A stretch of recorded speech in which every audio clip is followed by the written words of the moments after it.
Scorpio, and welcome to your monthly horoscope for the month of May. Before I get into this horoscope, I just want to quickly say that I am offering a few new readings on my website, astrologygrace.com. I'm offering some synastry readings, which are like love or anything having to do with relationships. Doesn't have to be romantic. And I'm also offering forecast readings, so taking your personal birth or natal chart, same thing, and looking at, a specific day in the future, a week, a specific month. So if you're interested in any of that, make sure to check out my website, link down below. So Scorpio, you're going to be feeling pretty social, especially the first half of this month up until the 21st. You're going to be feeling more social than usual, I should say, and you're going to actually be feeling quite happy, even though maybe you're not always happiest being with like groups of people. You might have some issues with love during the beginning of the month, but this month Uranus moves from Aries into Taurus, which, it doesn't move very often, only once around every 7 years. So whenever an outer planet moves, it's a pretty big deal.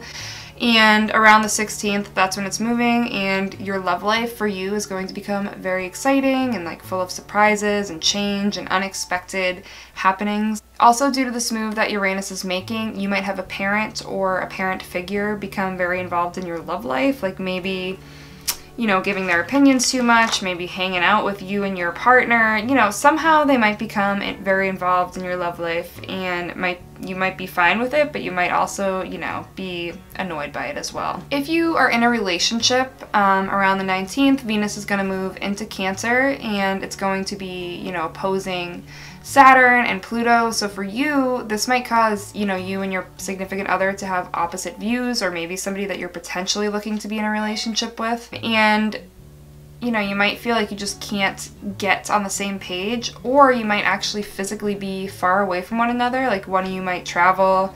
You just have this really hard time connecting to each other and feeling close mentally or physically. It could be one or the other or both. That might show for you a temporary break or separation from a significant other. The sun is going to start off in Taurus in your 7th house, and then it will move into your 8th house, around the 21st of the month. So the beginning of the month, relationships and, being cooperative with others is going to really come into focus, having to compromise and work out conflicts with other people, especially in relationships or partnerships. It's really a good time for you to connect with other people during this time, and you might even find yourself in like a mediator role or somebody having to keep the peace. You might be the one encouraging compromise between other people. It might not even have to do with yourself personally, but you might be thrown into that role whether you want to be or not. As the sun moves into your 8th house, money becomes a topic of not like to say concern, but it becomes a topic of focus as well.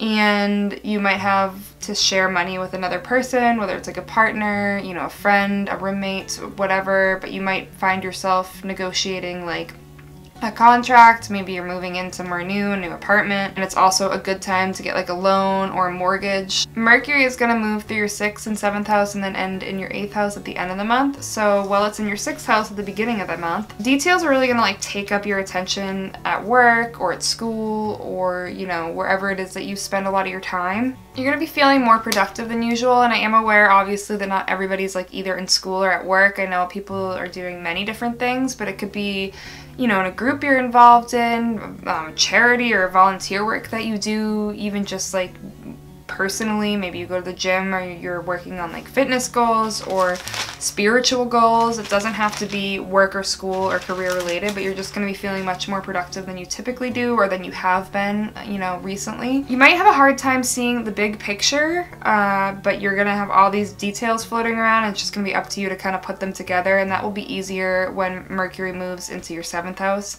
And out of your 6th house. Because of that, the 6th house can be more about details than it is about the big picture, so that can be something that can be missed during that time. Try to do your best to review things, from a wider perspective, and it's also a really good time to like exercise and rest and just like be overall healthier whenever there's something going on in the 6th house. It can really help you if you're having any anxiety or any issues along those lines. Just focusing on your physical health can really help your mental health during this time. When Mercury moves into your 7th house, you're going to find again that compromise is going to be highlighted. Any open communication you have will strengthen any relationships, whether they're romantic, platonic, familial, work related.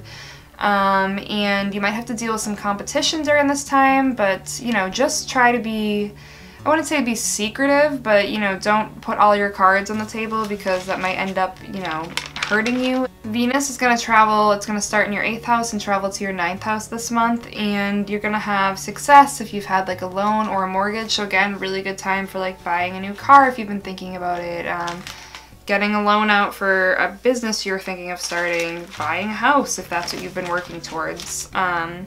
Any investments, this is a really good time for it. Like I said, major purchases. You really want to do your best to save money.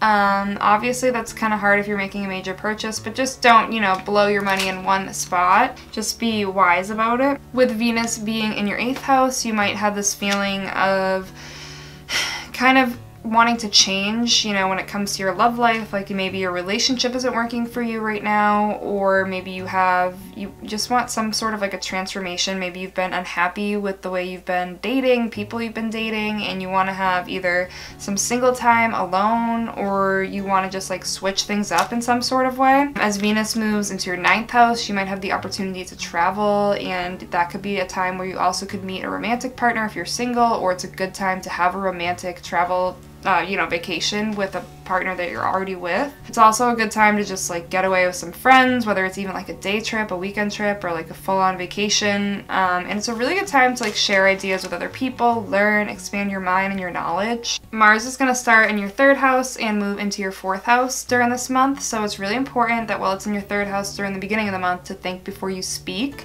Like you really want to be careful if you're sending text messages or emails, like make sure you're sending it to the right person. You know, don't say anything you don't want other people to know. If you're being maybe like negative or you're just annoyed with somebody, just be really wary during like the first half of May. Your daily life is going to feel like really quick and really fast paced, and you might be feeling quicker, like you're like wanting to react quicker. You might get in more arguments, or you just have like a bit of a temper, or you just might find yourself to be more witty. And you want to just be careful not to go too fast, because whenever Mars is involved there could be an accident, so just slow down. You know, don't be driving around really fast.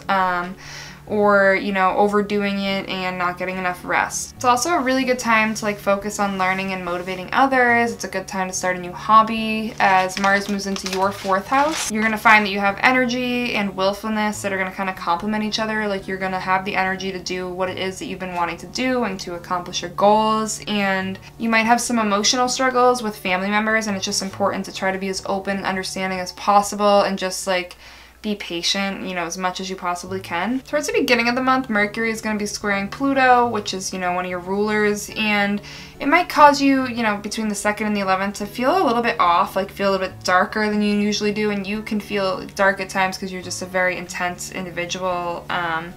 And, you know, you understand that side of things, but you're going to be feeling even more sensitive than typical, and you might feel like very, you know, like kind of obsessive about something, or like suspicious of someone, whether it's a partner, a friend, somebody. But, you know, around the 11th, 12th, it'll pass, so just, you know, don't get too caught up in it, even if it's not like the best week of May.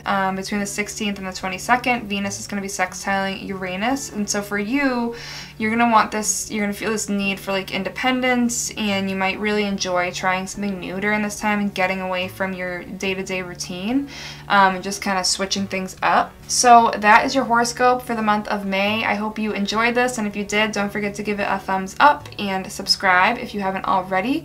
I will see you in my next video, and as always, have a good day or night.